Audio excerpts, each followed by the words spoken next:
Inflasi merupakan fenomena terjadinya kenaikan harga barang atau jasa secara bersama-sama dan secara terus-menerus.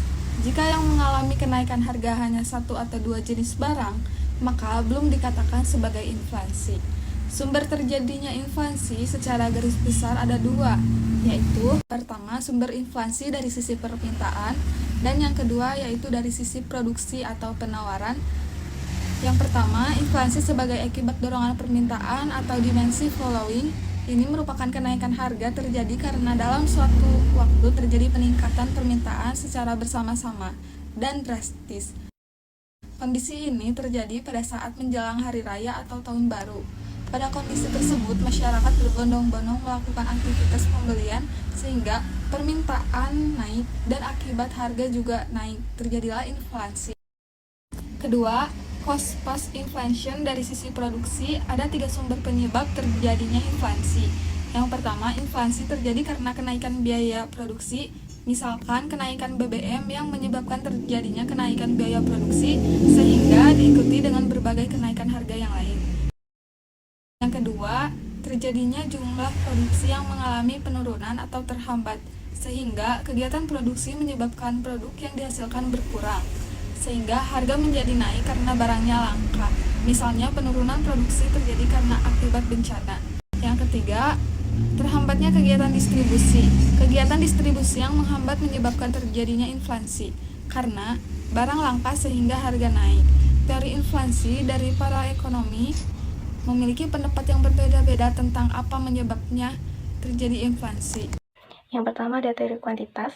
Teori ini beranggapan bahwa yang menyebabkan terjadinya inflasi adalah karena jumlah penawaran uang lebih besar jika dengan jumlah permintaan uang. Teori yang kedua yaitu ada teori genetis dan teori Keynesian. Teori ini menganggap bahwa manusia selalu merasa tidak puas sehingga selalu ingin menambah jumlah permintaannya atau jumlah konsumsinya. Teori Keynesian mengasumsikan ada dua hal yang menyebabkan terjadinya inflasi. Yang pertama, sama dengan teori kuantitas, bahwa jumlah uang yang beredar lebih tinggi daripada jumlah permintaannya. Kedua, yaitu disebabkan karena penawaran barang atau jasa relatif tetap, sedangkan permintaannya terus naik. Jadi, kenaikan jumlah permintaan inilah yang menyebabkan terjadinya inflasi. Teori yang ketiga yaitu teori strukturalis. Teori strukturalis memiliki pendapat yang hampir sama dengan teori kuantitas dan Keynesian. Perbedaannya yaitu ada pada titik tolak penyebab kondisi tersebut terjadi. Jika Keynesian menganggap yang menyebabkan naiknya permintaan adalah karena sifat manusia tidak puas, maka teori strukturalis menganggap bahwa yang menyebabkan naiknya permintaan adalah karena kapasitas produksi negara yang rendah atau struktur ekonominya yang bermasalah. Teori strukturalis berpendapat bahwa inflasi terjadi karena kemampuan produksi yang rendah, sedangkan di sisi yang lain jumlah permintaannya tinggi dan pada saat yang sama kemampuan negara untuk melakukan impor terbatas, sehingga terjadilah inflasi. Karena tidak dapat impor, maka akan terjadi kenaikan harga barang atau jasa yang diproduksi di dalam negeri tidak cukup untuk memenuhi kebutuhan masyarakat di dalam negeri. Teori yang keempat itu ada MMT atau Modern Monetary. Teori ini memiliki pandangan yang sangat berbeda dengan teori sebelumnya. Ia menganggap teori ini menyebabkan terjadinya inflasi adalah karena dua hal. Yang pertama, uang tidak dijamin dengan emas atau nilai uang relatif berubah-ubah. Uang yang tidak dijaminkan dengan emas inilah yang membuat nilai uang bisa naik atau bisa turun. Teori ini menganggap inflasi tidak terjadi karena jumlah penawaran uang lebih tinggi jika dibandingkan dengan permintaan, melainkan inflasi terjadi karena uang tidak lagi murni sebagai alat pembayaran tetapi juga sebagai komoditas perdagangan. Jenis-jenis inflasi berdasarkan cakupan dan pengaruhnya ada 1. Plus inflation merupakan inflasi yang terjadi apabila kenaikan harga hanya pada satu kelompok harga tertentu dan tidak terlalu berpengaruh besar terhadap harga yang lainnya. Yang kedua, open inflation merupakan inflasi yang terjadi apabila kenaikan harga terjadi secara umum hampir pada semua jenis barang. Sebagai contoh, inflasi karena kenaikan harga BBM yang menyebabkan harga-harga lain juga ikut naik. Berikutnya ada berdasarkan asal terjadinya inflasi, ada dua jenis inflasi.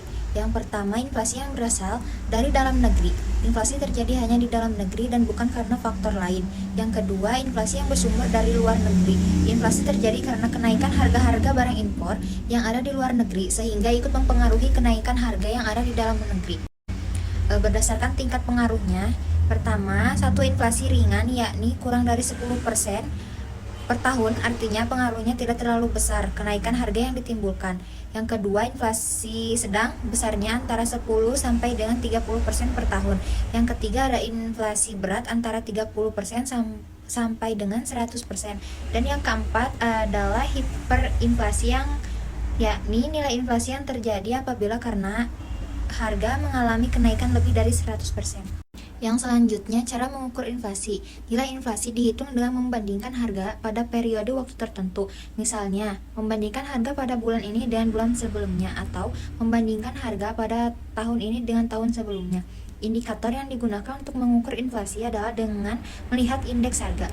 Ada beberapa jenis indeks harga yang sering digunakan sebagai indikator untuk pengukuran inflasi. Yang paling sering digunakan adalah indeks harga konsumen. Indeks harga konsumen merupakan harga rata-rata suatu komoditas yang berlaku pada tingkat konsumen, atau rata-rata barang dan jasa yang dibeli oleh konsumen. Yang pertama ada menurunkan kesejahteraan masyarakat. Nah, yang dimana dampak inflasi akan menurunkan kesejahteraan masyarakat, terutama yang memiliki pendapatan tetap.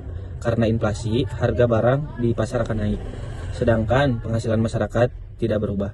Hal ini dapat menurunkan kesejahteraan masyarakat karena daya beli masyarakat menjadi rendah.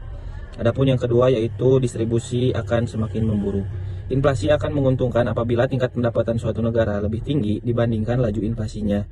Namun secara umum, jumlah yang memperoleh keuntungan lebih sedikit dibandingkan mereka yang merugi. Oleh karena itu, pembagian pendapatan masyarakat di suatu negara menjadi tidak rata atau berat sebelah. Adapun yang ketiga itu suku bunga akan meningkat. Lembaga-lembaga keuangan akan menerapkan suatu kebijakan untuk meningkatkan tingkat suku bunga pinjaman agar tidak terjadi penurunan nilai mata uang. Namun di sisi lain juga, peningkatan bunga pinjaman akan menghambat pengembangan usaha karena dapat mengurangi minat investor untuk mengembangkan usahanya. Adapun yang keempat itu mendorong investasi spekulatif. Nah, yang dimana para investor cenderung akan menyimpan kekayaannya dalam bentuk investasi yang spekulatif, yakni dengan membeli barang-barang berharga yang akan lebih menguntungkan pada saat dijual. Nilai barang spekulatif tidak menurunkan karena kasus inflasi di suatu negara, contohnya seperti tanah, emas, dan lain sebagainya.